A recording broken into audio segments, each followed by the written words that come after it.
सलाम, नमस्ते, सत श्री अकाल। मैं हूं रजा और आप देख रहे हैं रजाग्राफी अनस्क्रिप्टेड की सबसे खास रिपोर्ट, अंतर्राष्ट्रीय प्राइम टाइम शो, जिसके अंदर एक ही वीडियो में पूरी दुनिया की तमाम बड़ी खबरें आसान और सिंपल भाषा में मैं आपको बताता हूं। दोस्तों, सबसे बड़ी खबर यह है इस वक्त कि पाकिस्तान ने अफगानिस्तान के अंदर घुसकर हवाई हमले किए हैं। तालिबान ने इसको एक्सेप्ट भी किया है और तालिबान की गवर्नमेंट ने आधिकारिक तौर पर जानकारी दी है कि रेफ्यूजी वाले इलाके, बॉर्डर के इलाके के अंदर पाकिस्तान की एयरफोर्स ने घुसपैठ की है और ज़्यादातर सिविलियंस के इलाके पर बमबारी करके सिविलियंस को कत्ल किया है। हालांकि पाकिस्तान का कहना ये है कि हमने आतंकी संगठन टीटीपी को निशाना बनाया है। पाकिस्तान ने जो ये कदम उठाया और अफगानिस्तान में घुसकर हमला किया, इस एक्शन की वजह से तालिबान और पाकिस्तान की सरकार के बीच और दूरियां बन गई हैं। वहीं पाकिस्तान बड़ी ही चालाकी से खतरनाक लेवल पर भारत पर सेकंड स्ट्राइक स्ट्रैटेजी के लिए और परमाणु हमले के लिए प्लानिंग कर रहा है और टेक्निक हासिल करने की कोशिश कर रहा है। इसके लिए वो चीन से बड़ा सौदा भी करने को तैयार है। देखिए, रिपोर्ट मौजूद है। चाइना चाहता है कि गवादर पोर्ट पर, जो पाकिस्तान का है, वहाँ चीन की सेना तैनात हो। उधर पाकिस्तान गवादर पोर्ट को चीन को फ्री में देना नहीं चाहता है। वो चाहता है कि हमें न्यूक्लियर परमाणु सबमरीन मिल जाए, कुछ ऐसी टेक्नोलॉजी मिल जाए कि अगर भारत कभी हम पर हमला करे और हम पर हमला करके पाकिस्तान के तमाम परमाणुओं को तबाह कर दे, तो जवाबी कार्रवाई करने के लिए हमारे पास कुछ एसेट्स छुपे हुए होने चाहिए जिसके ज़रिए हम परमाणु हमला भारत पर कर सकें। खबर ये है कि जो चाइना और पाकिस्तान की टीम इस मुद्दे पर बात कर रही है, उनमें खींचातानी हुई है। यानी पाकिस्तान को ये टेक्नोलॉजी देने से चाइना पीछे हट रहा है। यही वजह है कि हाल फिलहाल में अमेरिका ने पाकिस्तान पर कड़े प्रतिबंध भी लगाए हैं ताकि ये टेक्निक चाइना से हासिल न कर सके पाकिस्तान और अपनी परमाणु कैपेबिलिटी पाकिस्तान बढ़ा ना सके। अब ये बात तो क्लियर हो गई थी कि पाकिस्तान परमाणु हथियार और ताकत बढ़ाने के लिए आगे जो कदम बढ़ा रहा है, इससे अमेरिका खुद सहम गया है। अब अमेरिका को जब ये समझ में आया तो अमेरिका ने पाबंदी लगाई पाकिस्तान पर और अब पाकिस्तान के शहबाज शरीफ ने अमेरिका की गवर्नमेंट के सामने जस्टिफिकेशन दिया है कि हमारे जो परमाणु हथियार हैं वो हमला करने के लिए नहीं है, बल्कि वो हमारे मुल्क के लोगों की सेफ्टी के लिए है।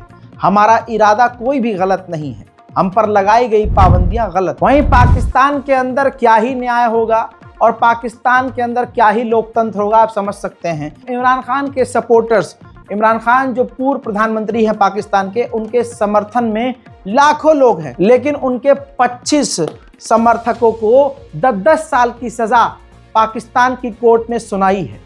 जुर्म उनका ये था कि उन्होंने पीटीआई के नेता और पूर्व प्रधानमंत्री इमरान खान को खुलकर सपोर्ट किया था। यही जुर्म था जिस पर उन्हें 10-10 साल की सज़ा सुनाई, जिसके बाद अमेरिका, यूरोप और ह्यूमन राइट ने पाकिस्तान की कोर्ट की और पाकिस्तान की इस नई सरकार की आलोचना की है। हजरात, उधर अफगानिस्तान के अंदर तालिबान सरकार में भारतीय दूतावास पर अफगानिस्तान में खतरनाक हमला हुआ, जिसमें 3 मारे गए और 1 घायल हुआ।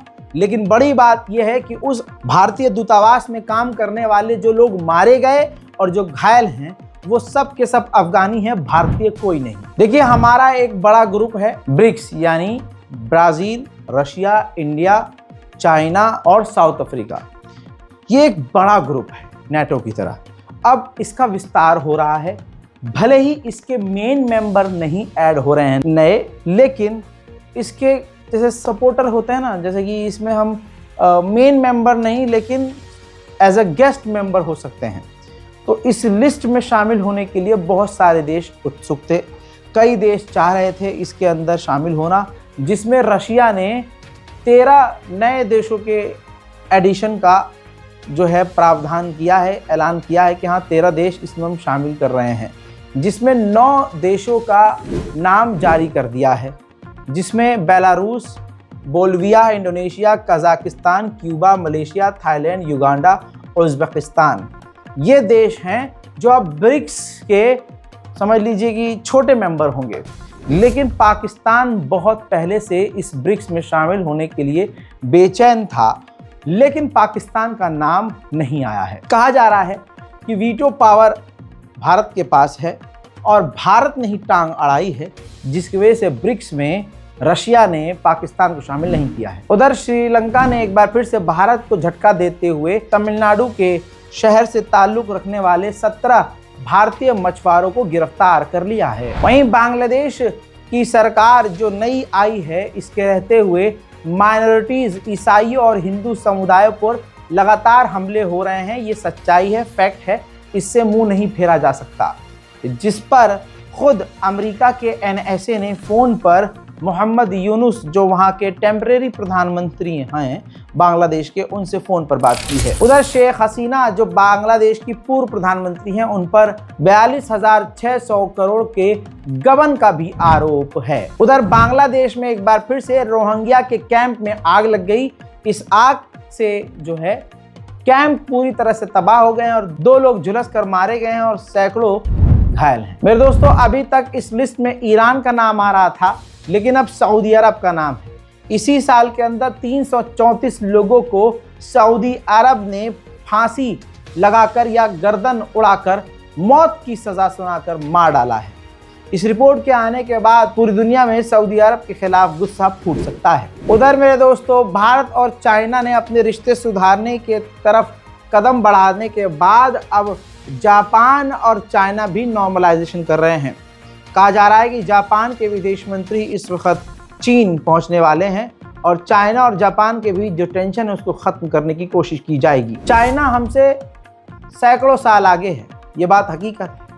हम चाइना को दिन रात गाली तो बक सकते हैं, लेकिन चाइना पूरी तरह से हमसे बहुत आगे है और वहाँ की तरक्की की वजह यह है कि वहाँ करप्शन बहुत कम है, ना के बराबर है। अब आप इसी से अंदाज़ा लगा लीजिए कि चाइना की गवर्नमेंट ने चीन के आर्मी चीफ को ही निकाल दिया है, क्योंकि इल्ज़ाम उन पर सिर्फ करप्शन यानी भ्रष्टाचार का था। यहाँ तो जो ज़्यादा भ्रष्टाचारी होता है उसको और बड़ा पद दिया जाता है। वहीं चीन ने अमेरिका को भड़काने वाला एक और काम कर दिया है। चाइना ने अमेरिका के एक एयरक्राफ्ट कैरियर का कॉपी बनाया और उसको अपने एक खतरनाक मिसाइल से दाग कर मिसाइल टेस्ट किया।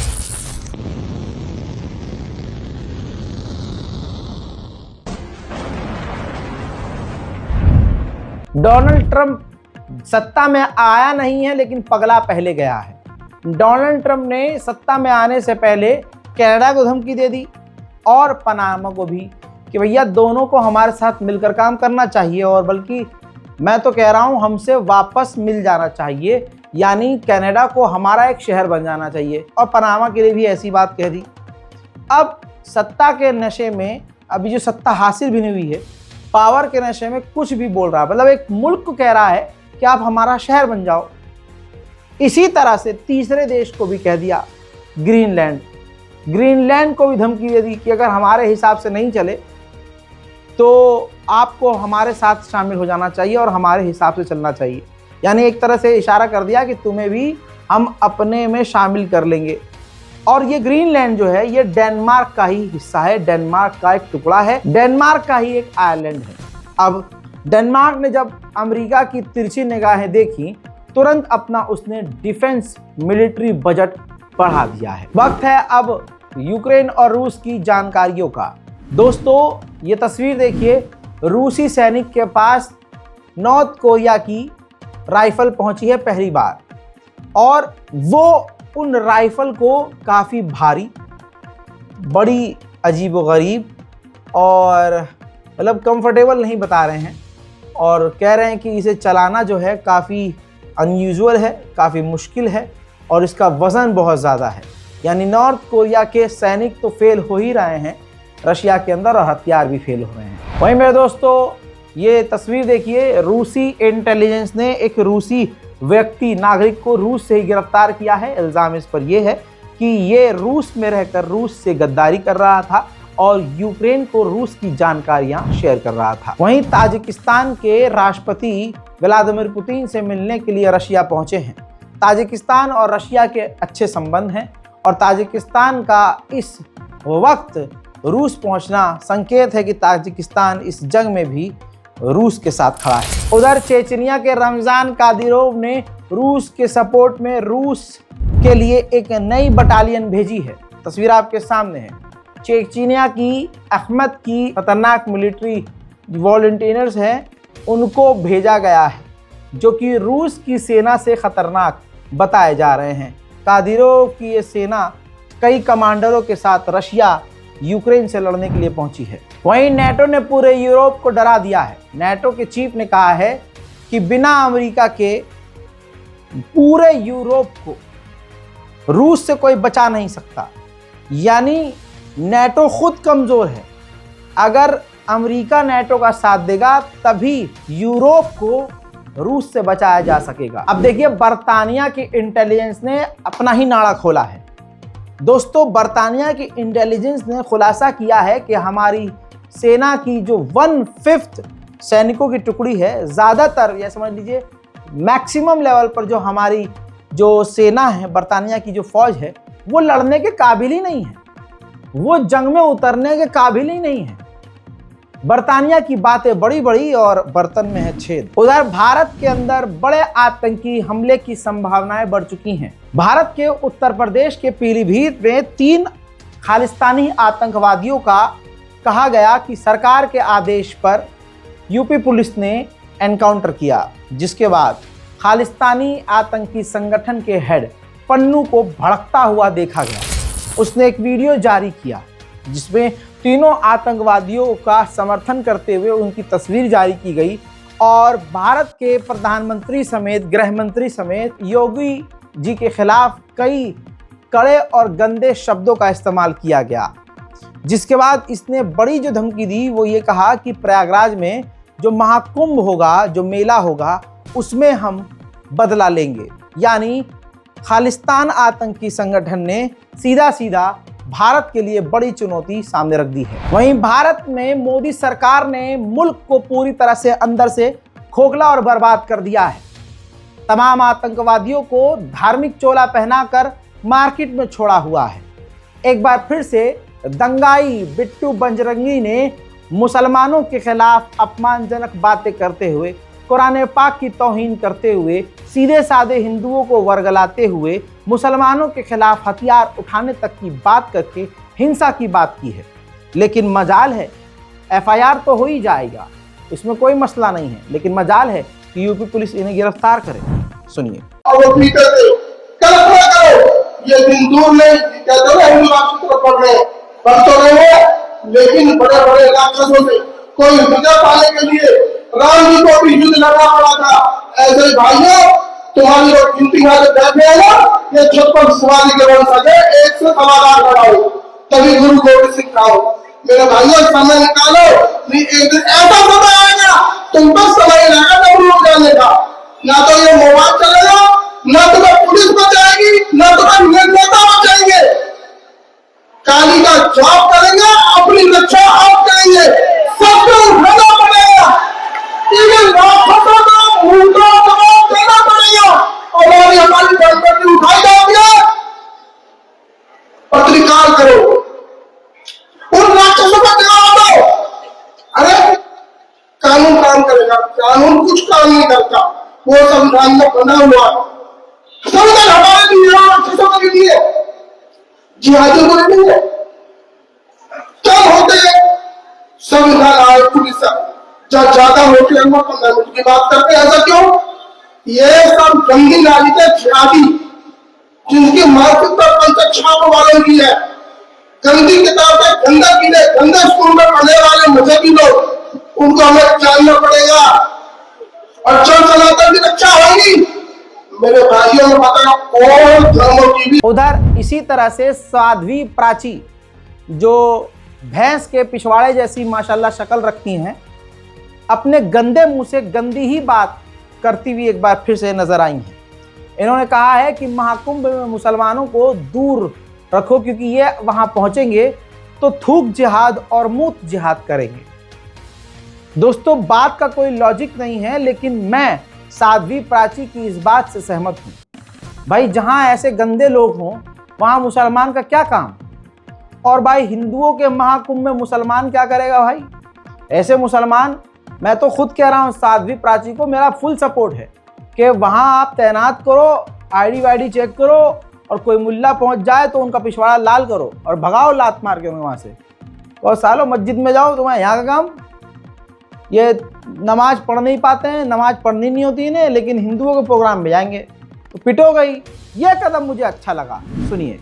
उनको हमारी पूजा पद्धति के बारे में कोई ज्ञान नहीं, और कुंभ के अंदर जो संत जाएंगे वो तपस्या करने जाएंगे, उनका धर्म भ्रष्ट करने के लिए थूक जिहाद और मूत्र जिहाद ये चालू करेंगे।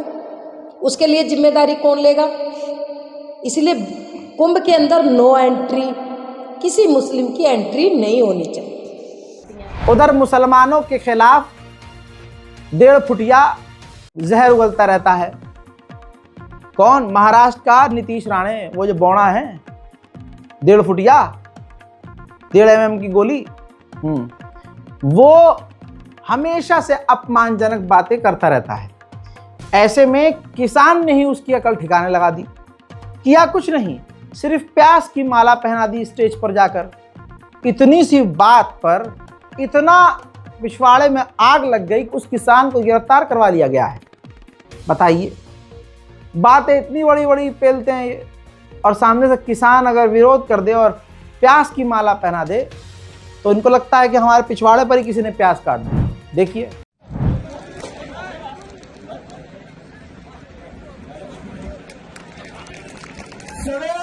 इथं जमलेल्या कासपट्या पट्ट्यामधील शेतकरी, माझ्या माता बंधू आणि भगिनींनो, मी माफी मागतो।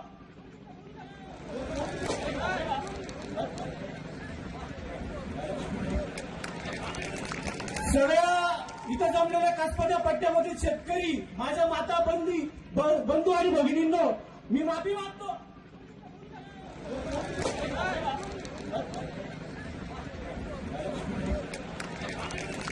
सगळ्या इथं जमलेल्या कासपट्या पट्ट्यामधील शेतकरी, माझ्या माता बंधू आणि भगिनींनो, मी माफी मागतो। भारत में मुसलमानों के खिलाफ नरसंहार के लिए, माहौल बनाने के लिए बहुत सारे सोशल मीडिया प्लेटफॉर्म्स हैं, जिनके पीछे बहुत सारे कुत्ते की नस्ल की औलादें हैं। ऐसे में एक और कुत्ते की नस्ल की औलाद का एक प्रोफाइल आपको ट्विटर का दिखा रहा हूं। भारतीय अस्त्र सेना नाम से ये अकाउंट बनाया गया, जिसमें मुसलमान विरोधी एक्टिविटी लगातार की जा रही है और भारत सरकार चुपचाप ये होने दे रही है, या यूं कहूं मोदी सरकार ही करवा रही है। दोस्तों, इसने एक फर्जी वीडियो उठाया, यानी यूट्यूब पर एक यूट्यूबर है जो तिरंगा लोगों को, खासकर मुसलमानों को देता है। मुंबई के बीच और कई जगह की इस तरह की तस्वीरें हैं, और वो तिरंगा मुसलमान जो है, जो कुछ मुसलमान मना कर देते हैं, कुछ लोग पहन लेते हैं, लगवा लेते हैं स्टिकर। अब दोस्तों, ये जो अकाउंट वाला बंदा है, ये ऐसी वीडियो में से, पूरे व्लॉग में से वो क्लिप निकाल रहा है जिस क्लिप के अंदर, जिस क्लिप के पार्ट में, हिस्से में किसी टोपी पहनने वाले व्यक्ति ने तिरंगा लगाने से मना कर दिया, और ऐसी वीडियो को शेयर करके ये बताने की कोशिश कर रहा है कि मुसलमान भारत विरोधी है। हालांकि ये है पूरी सच्चाई। इसका पूरा वीडियो ये है जिसमें कई मुसलमानों ने अलाउ किया है कि हाँ, आप मुझे तिरंगा लगा दो। अगर आप भारत की राजधानी दिल्ली और ऐसे पर्यटन के इलाके में जहाँ टूरिज्म है, वहाँ आप घूमने फिरने जाएंगे तो अक्सर आपको 3-4 लोग फ्रॉडिया मिलेंगे, जो आपको यहाँ पर तिरंगा लगाकर 800, 500, 300 कुछ न कुछ ऐंठ लेंगे, अंग्रेजी में बात करेंगे, यहाँ तिरंगा लगा देंगे, और आपको लगेगा यार ये कोई बढ़िया ऑर्गेनाइजेशन है और चलो भाई मेरी हैसियत जो भी है मैं दे देता हूँ। ऐसे लोगों से बचने के लिए बहुत सारे लोग, हिंदू भी हैं, मैं भी हूँ, बहुत लोग हैं, कई बार तिरंगा लगाने से मना कर देते हैं कि भाई मैं तिरंगा यहाँ सीने पे लगा के ज़बरदस्ती क्यों घूमूँ, 26 जनवरी नहीं, 15 अगस्त नहीं, और 26 जनवरी और 15 अगस्त पर भी जो तिरंगा लगा घूमते हैं मुझे तो फर्जी लगते हैं, क्योंकि भारतीय दिल से होना है, दिखावा करके क्या फायदा। तिरंगे का सम्मान जरूरी है, तिरंगे के लिए सजावट जरूरी है, गाड़ी पे लगा, लेकिन दिक्कत यहां से आती है कि 2 दिन बाद उसी तिरंगे का अपमान होता है। वही तिरंगा जो 2 दिन पहले माथे और सिरे पे चिपकाए हुए थे, अब वो नाली में पड़ा हुआ है, सड़क पर पड़ा हुआ है। उसका सम्मान, मतलब ऐसे ही मुसलमान भी हैं, उनको पता है। कई लोग ऐसे हैं, मैं खासकर अगर मुझे ऐसे कई बार हुआ है कि लोग जाके तिरंगा लगाते, मैं कहा भाई साहब मत लगाओ यार, मैं कहाँ तक सवालता फिरूंगा इसे। अल्लाह ना करे, खुदा ना खास्ते ज़मीन पे गिर गया और इसकी बेहुरमती हो गई तो 4 लोग मुझे ही आप ही फंसाओगे आके कि देखो मुसलमान तिरंगा फेंक दिया। ऐसे हिंदू भी हैं कि सम्मान में भाई तिरंगा यहाँ नहीं बनाएंगे, यहाँ नहीं बनाएंगे, भाई नहीं बनाएंगे भाई। क्यों? क्योंकि भाई उसका जो है अपमान भी हो सकता है। इस वजह से तिरंगा हर जगह नहीं लगना चाहिए, ना लगाना चाहिए। ये हर देश में ऐसा कहा जाता है, सिर्फ ये मैं नहीं कह रहा हूँ। जैसे हमारे यहाँ भी है मुल्क में कि रात में अंधेरे में तिरंगा नहीं लहराया जाएगा, इसके लिए कहा जाता है कि भाई ये जो है अपमान होता है तिरंगे का। तिरंगा कोई हल्की चीज़ नहीं है, अपने मुल्क का झंडा कोई हल्की चीज़ नहीं है। तो दोस्तों, ऐसे वीडियो को जिसमें कुछ लोग मना कर रहे हैं कि भाई हमें तिरंगा मत लगाओ, हमें झंडा लगा, या फिर जल्दी में या पैसा देने, उसे पता है कि ये फ्रॉडिया खड़े हुए हैं, ये वीडियो बना रहे हैं, या सिर्फ जो है अभी खुदा न खास्ता मेरे को ये तिरंगा लगा के मुझसे पैसा ना मांग ले, इस डर से जो लोग झंडा नहीं लगा रहे हैं मुसलमान, उनका वीडियो क्लिप काट कर हिंदू समुदाय के लोग सोशल मीडिया पर शेयर करके मुसलमानों के खिलाफ एक एजेंडा क्रिएट कर रहे हैं। ऐसे में ही ये जो एक चैनल था MVS फिल्म्स, जिसके खिलाफ बिहार पुलिस ने, बक्सर पुलिस ने FIR भी की है और जांच भी कर रही है, फेसबुक पेज और उसके YouTube चैनल की। लेकिन बहुत सारे अब वही चेहरे सामने आ गए हैं इनके सपोर्ट में, इस चैनल के सपोर्ट में, जिनको मोदी सरकार ने या तो हायर किया है या मैदान में छोड़ा हुआ है कि जाओ तुम नफरत फैलाओ। ऐसे में आप देख सकते हैं बिहार पुलिस को रोकने के लिए कि इनके खिलाफ कार्रवाई मत करो, बहुत बड़े बड़े चेहरे आ रहे हैं। और ये वही चेहरे हैं जो लगातार इस तरह के कंटेंट खुद भी बनाते हैं। फॉर एग्जाम्पल अजीत भारती, इस गंदे नाली के कीड़े को आप अक्सर देखते हैं जो खासकर मुसलमानों और ईसाइयों और दलितों के खिलाफ कंटेंट बनाता है, वो इसके समर्थन में उतर आया है। इसी तरह से बाला, इस अकाउंट को भी आप अच्छे से जानते हैं, जो देश में मुसलमानों के खिलाफ फेक न्यूज़ हमेशा फैलाता है। मिस्टर सिन्हा, इस हकले और तोतले को कौन नहीं जानता। इसने तो जिस ऑर्गेनाइजेशन ने आवाज़ उठाई है उसके ही जो लीडर हैं, उसके जो हेड हैं, उनको ही निशाना बना दिया है। देखिए, एक संस्था है वॉलंटियर्स अगेंस्ट हेट, ठीक है, और ये जो है बड़ी समझदारी से जो मुसलमानों के खिलाफ, अल्पसंख्यकों के खिलाफ नफरत फैला रहे हैं, उनके सबूत डॉक्यूमेंट कर रहे हैं, दुनिया के सामने रख रहे हैं। इस ऑर्गेनाइजेशन के जो लीडर हैं डॉक्टर मेराज हुसैन, अब उनको ही हिंदू संगठनों ने निशाना बनाना शुरू कर दिया है, क्योंकि इसी संस्था ने इस चैनल के खिलाफ और इस कंटेंट क्रिएटर के खिलाफ आवाज़ उठाई, जो MVS फिल्म है।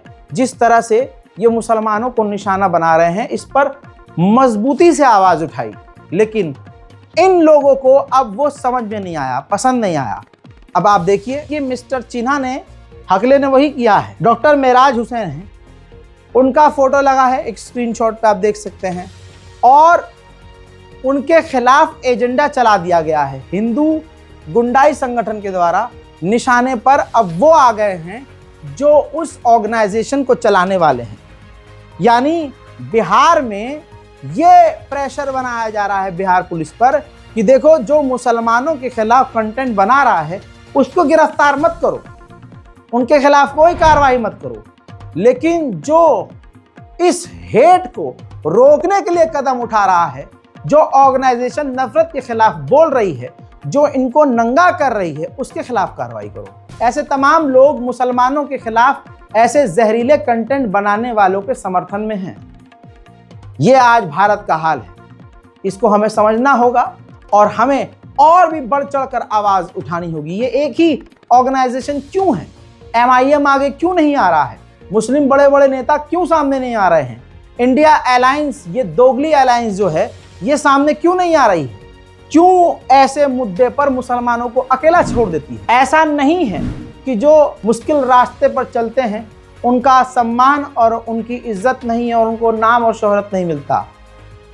पाँव में जख्म जितने ज़्यादा होते हैं उतनी ही देर से कामयाबी मिलती है, लेकिन उतनी ही ज़्यादा फिर कामयाबी और इज्जत मिलती है। हिंदुत्व वॉच नाम की वेबसाइट जो अभी हमारे सामने कुछ साल पहले शुरू हुई, जिसको हमेशा हम कोट करते रहते थे, आज भारत में घृणा अपराधों का दस्तावेजीकरण करने वाली इस वेबसाइट हिंदुत्व वॉच के पत्रकार रकीब हमीद नाइक को मिल गया है Eva Lessmann take action against hate award मिल गया है। इसलिए कहता हूं, मिलकर काम करो, सही काम करो, नफरत के खिलाफ काम करो। मेरे दोस्तों, कुमार अंधविश्वास एक ऐसा बेहतरीन शायर जो पहले हिंदू मुस्लिम एकता बेचता था, लेकिन जब उसे ये एहसास हुआ कि अब हिंदू मुस्लिम एकता नहीं, अब नफरत बिकेगी, तो उसने शत्रुघ्न सिन्हा और उनकी बेटी सोनाक्षी सिन्हा पर निशाना साध दिया। उसके बाद हमने जलील किया, दुनिया ने जलील किया। कुमार विश्वास का अंधविश्वास और गंध विश्वास दुनिया के सामने आया। एबीपी की पत्रकार ने उनसे लाइव डिबेट में जब सवाल कर लिया कि हाँ ये तो फौरन बड़ी चतुराई से बात पलट दी। किस तरह से बात पलटी है, इस चमन लाल चौरसिया को सुनिए। ज़रूरी है कि किसी पर निशाना साधना, रामायण और आपके घर की लक्ष्मी, मतलब इस तरीके के शब्दों का चयन क्या सही था? मैं आपसे फिर कह रहा हूँ, मैं जहाँ रहता हूँ गाज़ियाबाद में, नोएडा में, वहाँ हर 10 घरों में किसी का नाम रामायण है, किसी का नाम साकेत है, किसी का नाम वृंदावन है, किसी का नाम गोकुल है, किसी का नाम श्रीधाम है। हमारे यहाँ यही 5-6 नाम होते हैं, इसी को लोग चुन लेते हैं, ईश कृपा या ऐसा सब कुछ रख लेते हैं। तो अब किसी से आप कोई व्यक्ति जोड़ के आप इसे वितंडा करें जो कि आपके राजनीतिक हित को और आपके वोट बैंक को एड्रेस करता है, तो उसके मैं उत्तरदायी उसके लिए नहीं हूँ। मेरा एक सामान्य बात कहने का मन था और मन है सदा कि भारत की सांस्कृतिक चेतना, उसके प्रति एक वितृष्णा पैदा करने का षड्यंत्र हुआ है। इससे आप बहुत सॉफ्ट बनकर, प्यारे बनकर, गुडी गुडी बनकर, हारमोनी का चेहरा ओढ़कर इससे पीछा नहीं छोड़ा सकते। ये दुखद सवाल है, पर बहरहाल क्लियर तो हो गया है। जब इसकी बेटियों पर सवाल उठना शुरू हुए, जब इसकी बेटियों पर क्वेश्चन मार्क लगना शुरू हुए, इसी के घर के अंदर जब सवाल उठने लगे, तो फौरन इन्होंने बात पलट दी। यानी दूसरे की बहन बेटी पे सवाल उठाओ और जब तुम्हारी फटे, लोग तुमसे तुम्हारी बहन बेटी के बारे में सवाल करें तो पलट जाओ। अब दोस्तों, हमारा जो हाल, खासकर मैं मुस्लिम कम्युनिटी का कह रहा हूँ, हमारा हाल इतना बुरा क्यों है? क्योंकि हमारे युवाओं, देखिए युवा जो है देश का भविष्य होता है। ऐसे ही जो हमारी कौम है वो दीन, इस्लाम और मुसलमानों का भविष्य है। तो आइए युवाओं को देख लीजिए, सोशल मीडिया पर, इंस्टाग्राम पर जाइए, मुस्लिम लड़कियां, दूसरे कौम की लड़कियों की बात ही नहीं कर रहा हूँ। हकीकत ये है कि किसी को फॉलोवर हासिल करना है तो जिम के नाम पर गंद मच रही है। जिस्म दिखाओ, अपने अंदरूनी सामान दिखाओ, मिलियंस में फॉलोवर, मिलियंस में व्यूज, ये सच्चाई है। जिम के नाम पर क्या हो रहा है? जिम में जा रही हैं लड़कियां, तो जिम जा रहे हैं। फिटनेस फ्रीक नहीं बाजी, तुम हो अश्लील फ्रीक। तुम्हें अपने जिस्म को चमकाना है। मैं कोई फुटेज नहीं लगा रहा हूं क्योंकि वो तो आप रोज ही देखते हैं। आप कौन से शरीफ हैं? क्योंकि आपके इंस्टाग्राम एल्गोरिदम में भी वही चीज़ें हैं, क्योंकि आप वही देखना पसंद करते हैं। ज़्यादातर लोग इस चीज़ को समझेंगे लेकिन मानेंगे नहीं। देखते सब हैं, मानता कोई नहीं। इनको व्यूज़ कहाँ से मिल रहे हैं? अब हमारी मुसलमान जो जनरेशन है, हम जैसे युवा, चलिए आप एग्जाम्पल के तौर पे देख लो।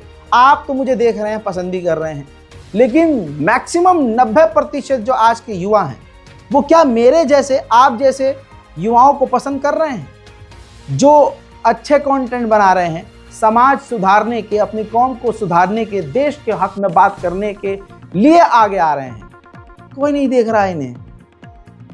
मेरे जैसे काम करने वाले लाखों हैं, लेकिन लोग जो थोड़ा बहुत देख रहे हैं वो मुझे देख रहे हैं, दूसरों को कौन देख रहा है?